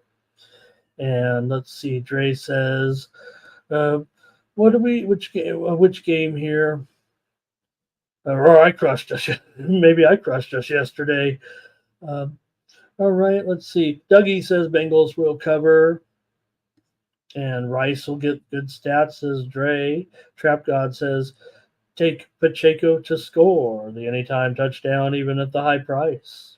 All right, I'm grabbing another under for me, gang. I'm under. I don't like to be under in these afternoon games, but I'm under in this one. I'm under in that one, and I'm going to be under in the next one. Man, Steelers and Broncos here. Oh, it's down to 36.5. This one, could I find my way to the over here? I don't know if I can. It's even 36 now at some spots in this one. And we know this one would be a storyline, just under City, right? Coming into this one, the Steelers held Atlanta to just 225 yards in that last game and just 10 points as well. We had the Steelers, of course, 18-10 road victory. The Steelers dominated in turnovers last week as well. Steelers always pretty good in this role, 17-9 against the spread in these close games with field goal or less, last 26. For Fields, he got the win. That's big news because he's been, obviously with Chicago, he was not a winning quarterback. So we'll see now that he's got a better team behind him. I would think better team. We know that the Bears are making some strides, and maybe the Steelers are just the Steelers. Maybe they're still working on it here, but no Russell Wilson, obviously, in this one. So you get Justin Fields without having to look over his shoulder, going up against a rookie quarterback now for the Broncos with Bo Nix. Those numbers were bad. Now, the percentages might have been good and whatnot, but when you're averaging just 3.3 yards per attempt, that is pretty bad. So Denver, though, as a home underdog, they are pretty good, 6-1 last 7 as a dog, and Peyton has long been a good underdog coach. So I would think the Broncos are going to be live here with this program. There's no doubt Nix is in there for a reason, and that's what Peyton wants to do right now. So they'll look to control this situation. This is a home team dominated series. The Steelers are just 1-4 straight up and against the spread the last 5 trips here into Denver. I will note that the over is 8-2 in the series last 10 meetings, but still probably dealing with some pretty anemic offenses, not even decent pounding running games necessarily. So Denver at home, they're kind of a steady under right now. See what you guys have, but I feel like I'm going to be on. I can't believe on the under in all 3 games in the afternoon. You're right. I'm setting myself up for some pain.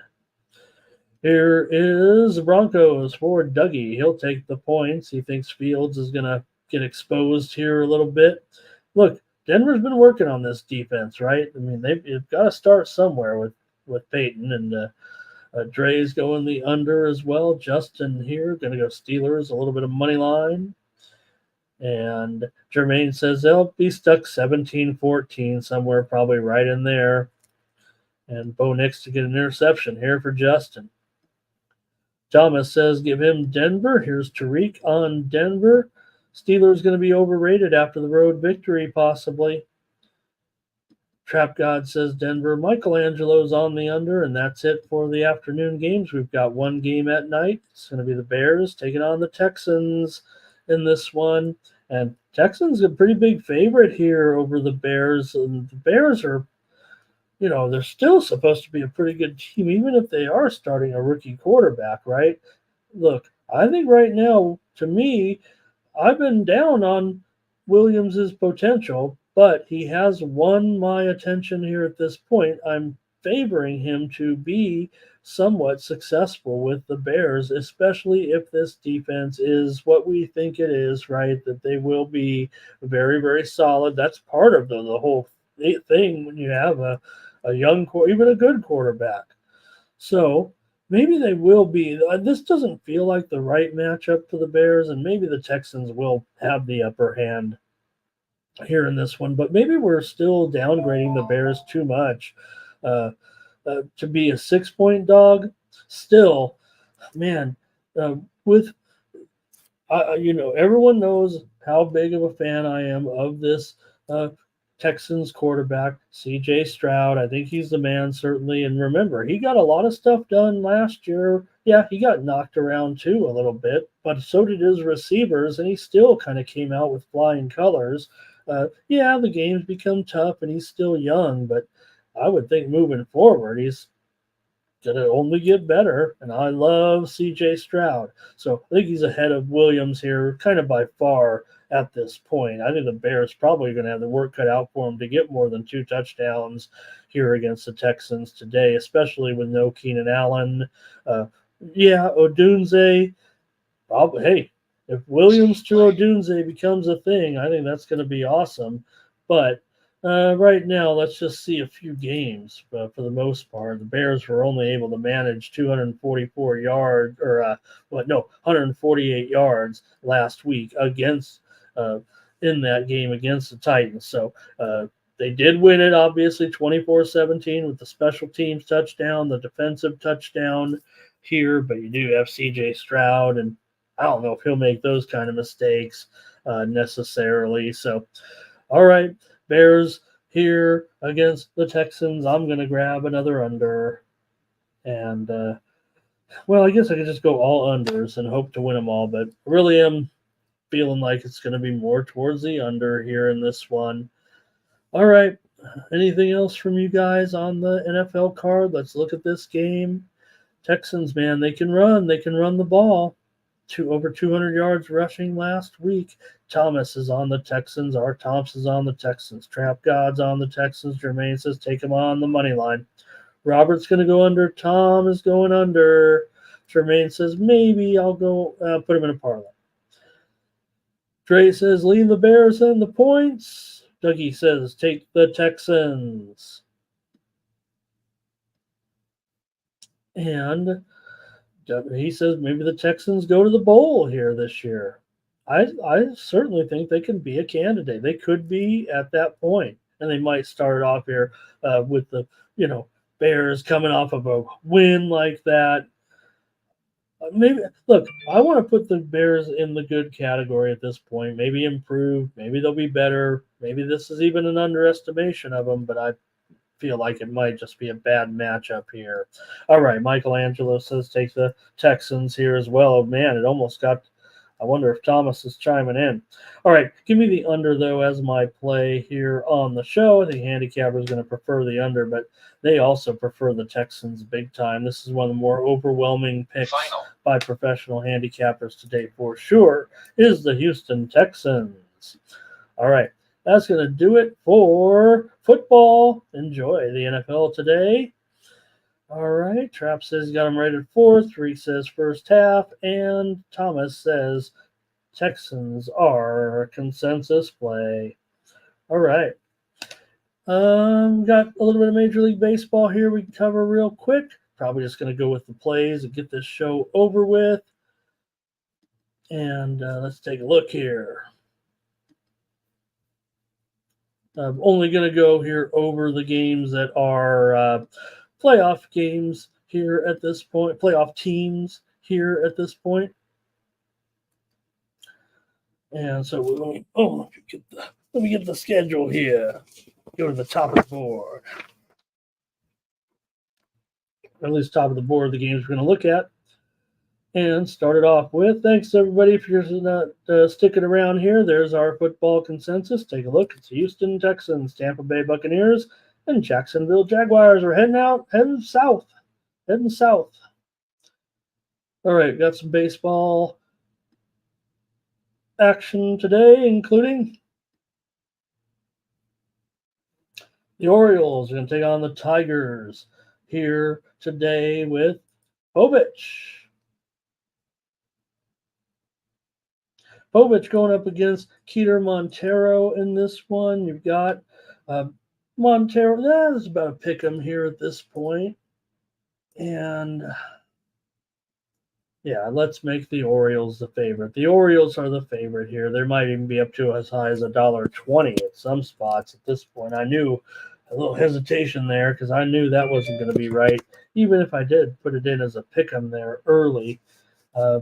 Orioles are going to get the attention here. Well, I don't know. Tigers have been pretty decent of late. They're also playing pretty well, pitching well out of the bullpen. Tigers are getting good bullpen work here, but I'm probably going to be ending up on the over here, actually, today with these two. Let me take a look at this one. For Montero here, let me see here. I've got the wrong notes up. Thank you for bearing with me. All right, I'm ready now. For Montero, 4.88 ERA right now. Povich, though, 5.91 ERA in his 13 starts. So those are pretty big numbers for both these guys right now. Both guys have BABIP, Povich 317 BABIP, Montero 283 BABIP. So probably going to end up still going over here in this one if it's going to be 8.5. Although I think there was some. I think did I report the widely reported steam here?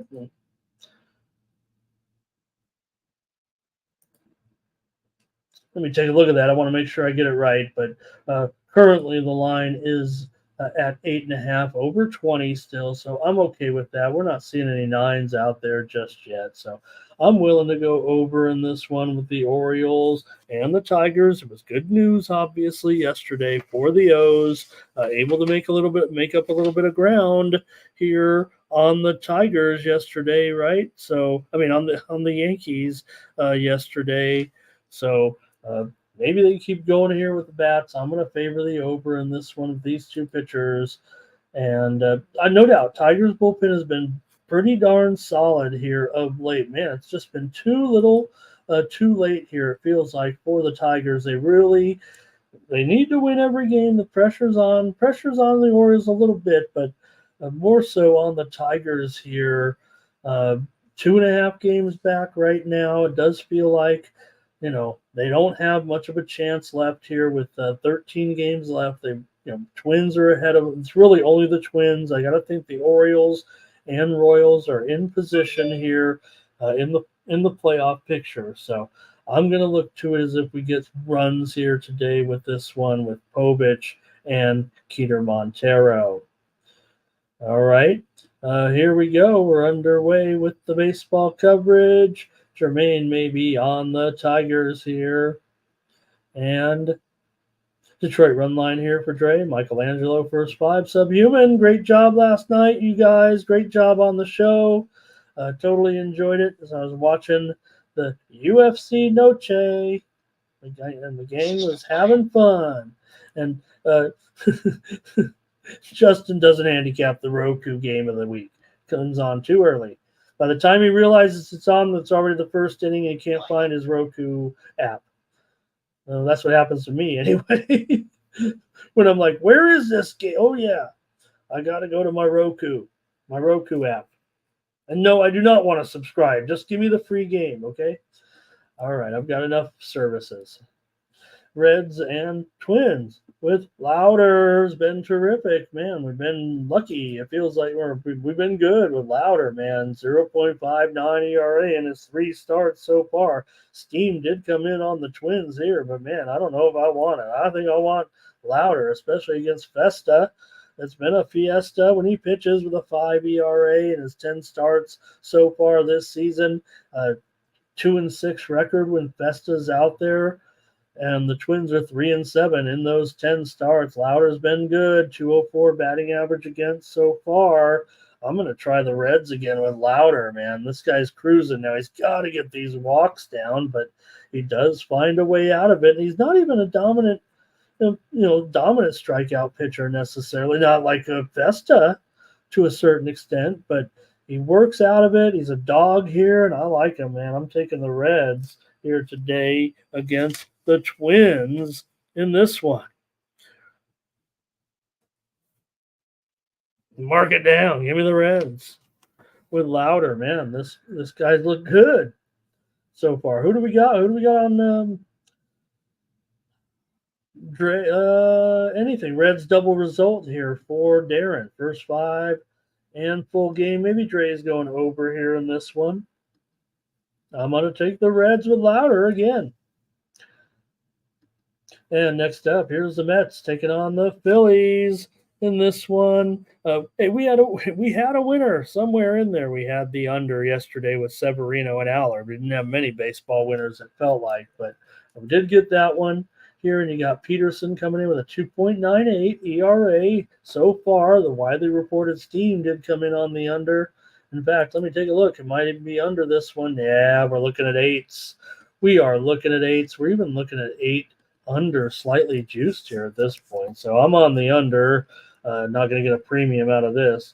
8.5 might have been a premium here, but I'm going to have to go under with Peterson and Sanchez. Got a couple left-handers here. Yeah, maybe Peterson has, gone over quite a bit. Usually gets plenty of run support. That's been the key for Peterson, but obviously pretty good numbers here. Sanchez has gone under in 15 of 26 decisions so far. So I'm going to take the under in this one. Mets and Phillies. All right, and then I kind of want. What is the line right now? Is $1.45 still? Oh no, it's down to $1.25. This is really kind of moving into territory you might want to consider. The Phillies. I don't think they're over. As hot as the Mets have been, we know they're just scorching. I get that, but still, Phillies are the better team record-wise. Okay. Let me see here. A few more comments here in this one. Move on. Oh, okay. Probably not going to have a lot of opinions here in baseball is what it feels like. Red Sox and Yankees got Cutter Crawford going up against Rodon. Rodon $1.70 here. The total 8, maybe 8.5 here. Maybe it's moving up. I'm definitely seeing we got the players resting here. It feels like. Let me see what we got.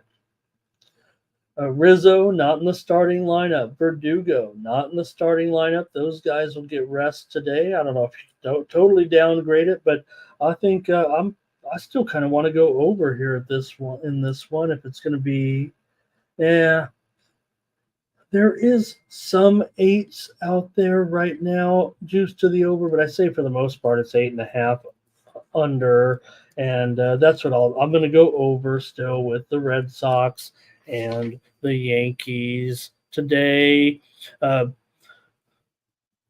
We tried it yesterday. It didn't work out, but give me the over here in this one. Final. Let's see here. Crawford, a 4.09 ERA right now. Red Sox just 9-21 with Crawford this season. He's 8-14 overall. Rodon, 18-10 to the over in his starts this season. Yankees are. He's got a 14-9 record, so I'm gonna take the over here with the Red Sox and the Yankees. All right, here's Darren with some plays as well. We'll just keep it moving here. You guys are ready for football, no doubt. Got 60 of it in here today. Not as strong as yesterday with all those college football games. Royals and Pirates here. Let's go with, the Royals here just feel like they're caking their way into the playoffs here with Singer, 3.42 ERA, and just a 9-10 record overall. But I'm going to probably take them here against the Pirates. It feels like the Royals right now. We took we had the under in the game yesterday, Waka and Keller. I know handicappers were all over the Royals yesterday. I probably could have given them out in that early start. I'm going to do it for sure here again. I'm going to do it for sure here today. Give me the Royals. And I do think I am going to go over here. A little double play on football day. Probably not going to send this one out as a premium. So Arsenal gets the win here, 1-0 victory in this one. Didn't go over here, but victory for Arsenal over Spurs. Final. Give me the Royals here in this one, and give me the over with Singer going up against Jones. Jones a 3.82 ERA this season, but these pitchers have combined to go 26-19 to the over this season. Darren's on the Royals. He's got another play in there with the Red Sox. Give me the Royals and the over as my play. We're going to go fast here. Rays and Guardians with Taj Bradley going up against Ben Lively, and I'm not going to be backing Bradley right now the way he's been going, man. It's up to 4.4 ERA, and he just has not been clicking, it seems like here. We've been on the Rays here a couple of times, but I got to go with the Guardians here at $1.35. I feel like it's even lower than this right now. We are getting the rested players. Let's see what we got here in this one. I think we're just getting them right now. Who's out? Christopher Morel will be sitting in this one. The designated hitter of the Rays. He's doubtful in this game for the Guardians. Quan looks like he's questionable with an injury here, but Christopher Morel out here for the Rays. Also, I think we got the Mets. Mets and Phillies. Who's resting here? I think we're getting the rest here. Bryson Stott is going to take rest today for the Phillies. Brandon Marsh is going to take rest for the Phillies, who'll probably head up to Delaware Park. All right. Oh, that's Worth. Think of the old days here. Okay. Just keep rolling, Ramon. Let's go. I'm going to take in this one the Guardians at $1.35 or so with Lively. He hasn't been great either. He's got a 4 ERA here, but I'm going to take the Guardians. Rays, a little bit of a fade train right now, and the Guardians still looking good. We know they're in. Go ahead, gang. You guys want to? Here come the Guardians with Thomas on the Guardians, Darren on the Guardians, Fernando's on the over, Dre's on the under. Here's a play from Dre on the Mets and the under in that game. Padres taking on the Giants here. You've got Martin Perez going for the Padres. For the Giants, you got a typical opener here right now with their pitcher today. This is going to be Roop here in this one. This is Landon Roop. He's made 20 appearances so far with a 3.44 ERA this season. He's a rookie here, so it's pretty much a bullpen game as usual for the Giants, and I would think that's probably going to favor the Padres, but I'm going to take the under actually as my play. I believe it's 8.5, so I kind of like that right now. Oh, there's some 8s out there. Let me call it 8. Let me call it 8 because it's definitely going down. Move is to the under here. I'll call it 8 flat. So just grade me on 8. I'm going to take the under here in this one. All right. Next up, Astros taking on the Angels here. You've got the Astros on the road, a big $2 favorite with the total here 9 under 20 with Sears on the mound for Blanco going for the Astros. $1. Oh, I got $1.85 here actually. Maybe $1.95 at some of the books here, close to $2. 9 under 20. Yeah. Okay, that is the line for sure. For the Astros here, Blanco, 2.99 ERA thus far. 17-9 are the Astros with Blanco on the mound. 1.09 whip and a batting average under 200. So Blanco always going to be sharp out here for Dana Dane. Got a 1-1 record so far in 2 starts, but a 9 ERA here. With this total at 9, I'm probably going to go under as my play. 9 under 20 is the line. And I've got the under, quite frankly. See if you guys have anything in this one. I'm ready to wrap it up here. We still got some WNBA plays to cover. Thomas on the Padres in that one. And here's Darren with Astros. First 5 and full game. Dre says go with the Astros. I'm going to take the under with Blanco and the rookie Dana. Next up, Brewers and Diamondbacks. Saw the Brewers put up a pretty big number there yesterday and hammer the Diamondbacks. And I would think, let me see here. And today, I'm going to come back on them here with DJ Hall. I know we're going up against Zach Gallen here, and but hey, the Brewers bats got off yesterday, and I just think this price might be a little bit high for the situation that these teams are in right now. For Arizona, they're starting to look a little bit comfortable, I would think, with their position in the postseason. Right now, they are trailing the Padres by 1.5 games currently, but they're 1 game ahead of the Mets and the Braves. They're going to be pressured here, certainly, to keep winning. Brewers are definitely in a more comfortable position, but I just think the price, to me, I want the Brewers in this one at plus $1.30 or so today with Hall on the mound. And, mostly see some bullpen work here out of the Brewers in this one. But, man, the Brewers, I mean, they're up 12 units this season. I think they're just fine. Ray Otachi says, give me the Diamondbacks in the first 5, and I feel like I'm frozen here right now. Hopefully you guys are seeing me. Dre's on the Astros. Feel like I'm lagging. Might be just me, because I'm going back to other games. Anyways, I'm on the Brewers here in this one. Going up against Zach Gallen. Yeah, Tom says, there you go. They're up 12. Well, the Diamondbacks are up 10 units this year. I just like the price here as an underdog today. I'm taking the Brewers. So is Dre. All right, a couple more ball games here. One more in the major leagues. They've got a night game here. The Dodgers and the Braves. The Braves have been looking pretty good here in this series right now, and I don't think I want the Dodgers. That's for sure. Here, I think I'm more interested in the Braves, if anything, but probably bounce around and check out the total here tonight between these two teams. Let's see what the market action says right now, because the total here is definitely moving lower. It feels like I'm showing some 8.5 over 20s right now, and I want to go under. So I want to be fair here. There's still some 9 under 25s out there, I think, but I'm going to look to go under here with the Braves with Buehler and Morton. Morton was pretty good last time out, as inconsistent as he can be sometimes. Still pretty solid at home, it feels like. He's got a 4.11 ERA overall this season.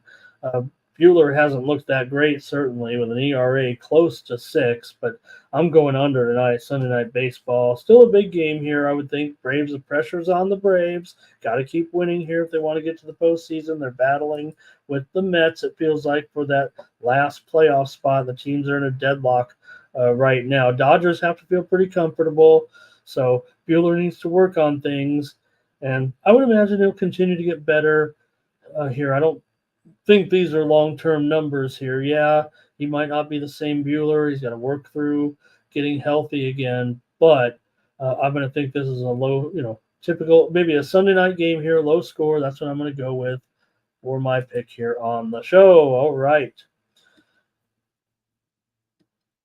And we got a few plays here. Thanks for bearing with me, you guys. I feel a little bit, got the Saturday night. That card ran late, right? That card ran late. That UFC card last night. Okay, we got a couple plays here. Maybe Dre's on the over here.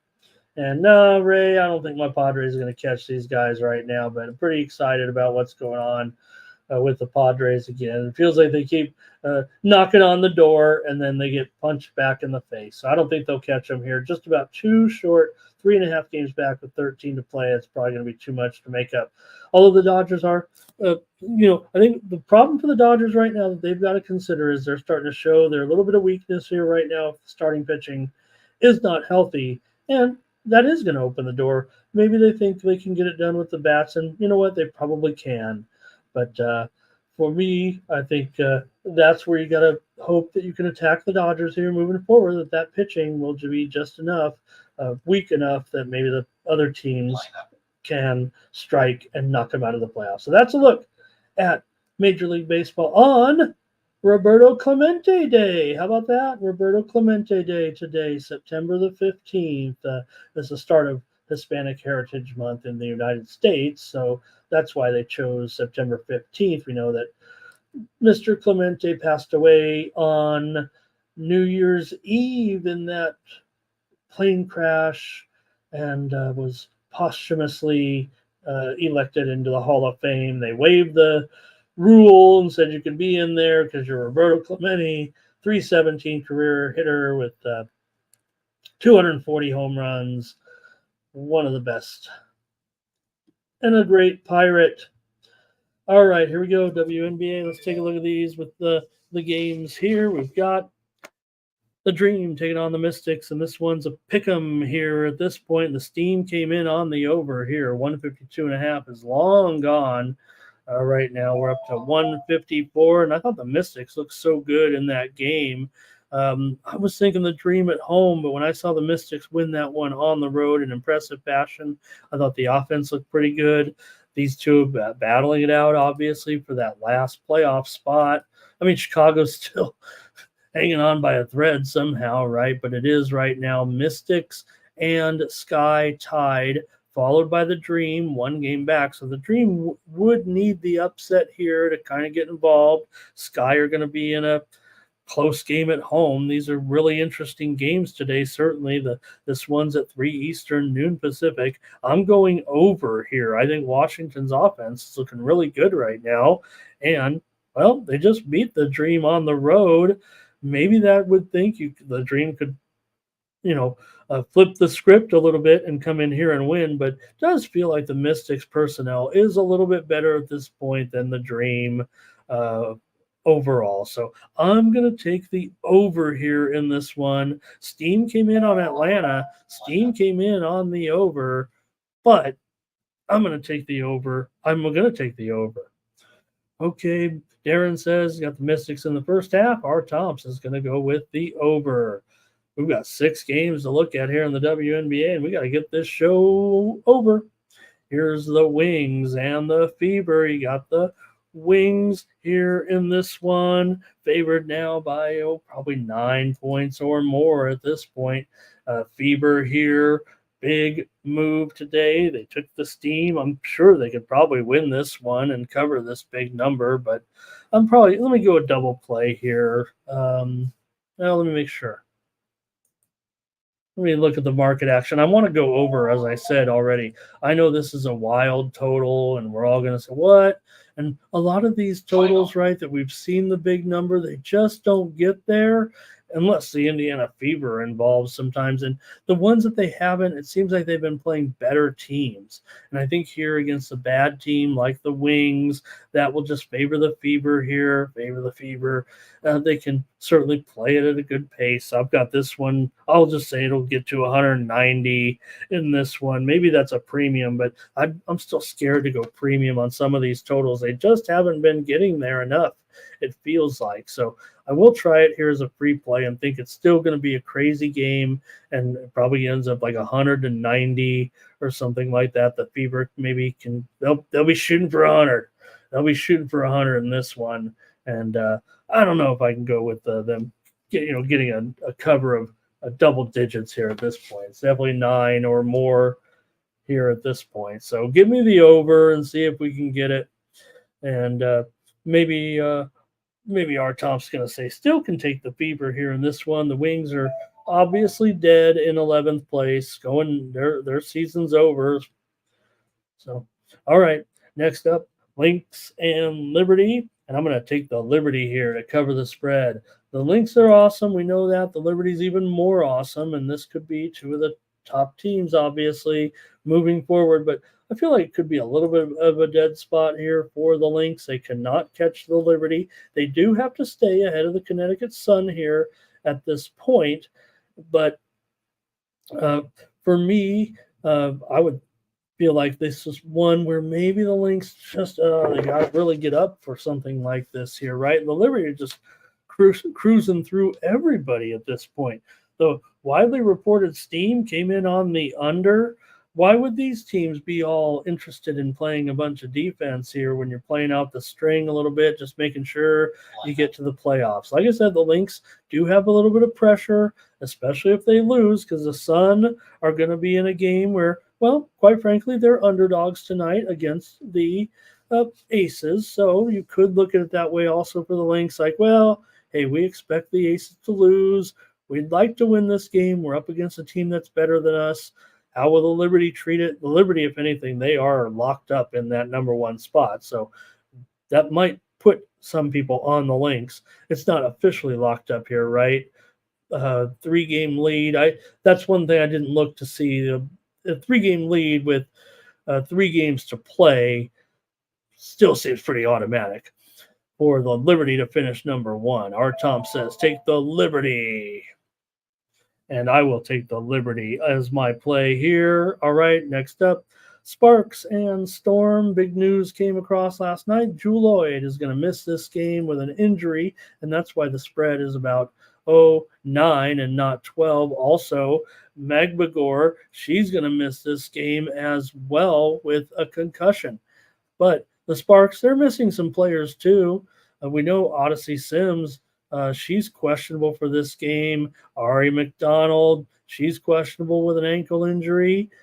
So, some players possibly missing there. So I'm just going to say what this is doing is basically creating a little bit of a value spot for Seattle. I think LA, we know they're done.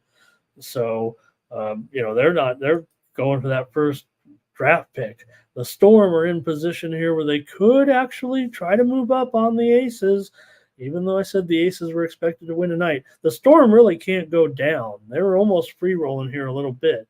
So I'm going to take them to get this cover against the Sparks here today. The Storm are at least in 5th place. They're shooting for 4th. They need some cooperation from the Aces, but our Tom says go under here in this one. Can't agree more. Gonna like the under there for sure. All right, next up, Mercury and Sky. Look, the Sky got to be dead, right? I mean, they're currently tied for that 8th spot, but they're just barely hanging on. They just keep sliding and sliding and sliding ever since now Reese has gone out. They were already sliding, right?